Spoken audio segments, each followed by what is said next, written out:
So today we're putting on some lowering springs on my 15 SI Coupe. We're gonna do the back ones first. So it's fairly easy. You just take off the little clips from around with the flathead, and then this is where the suspension is on the back side. Now the center, you have to hold it down with one of these. I just did it, and it looks like a T30 is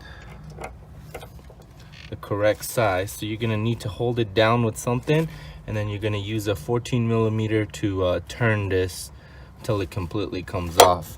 But first I'm gonna take off the tire and go from there. So once I do the tire, I'm gonna take that out because it's in the way of the spring. You can't see it, but I'll show you guys. So I'm gonna be using this thing right here because I already had it in the house. It might be a little smaller, but at least it has a place where I can mount this to a socket wrench. Yeah, we'll do that, and then we'll twist it with this. Then to get this shock taken off, you get a torque wrench, one of these, and it's a 14 millimeter. Just stick it right there and just take this out, and then you'll be able to take this off because it's fairly easy, and it's in the way of this spring right here. And then we're going to use the spring compressor to take that out and put the new one in. So once the compressor's in position, you're going to push these two pins in so that way it hooks onto the spring. And then down here it's a 19 millimeter. Just go ahead, keep twisting it till you compress it down and you're able to take it out. Now for the front suspension, what you want to do is first disconnect this part right here, which is held down like this. You could just use a flathead on the back to push this pin forward, and then it comes out.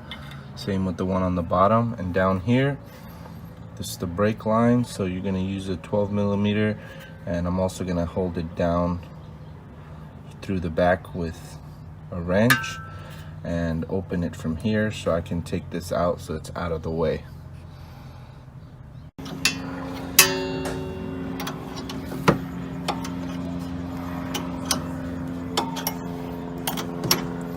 Yeah, this way makes it a lot easier, just putting the jack right underneath.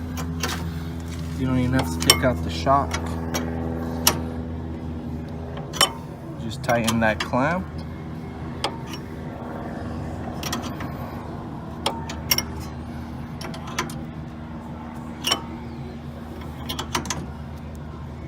So before you take off the front shocks, what I do is I jack it up.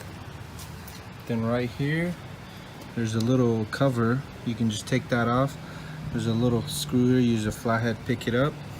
And then once you lift it up, just use a 14 millimeter.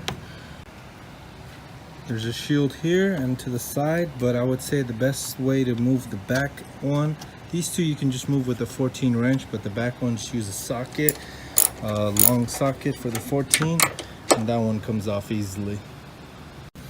And what you want to do is unscrew this right here for the brake line, which is another 14, and then use a flathead for this clip.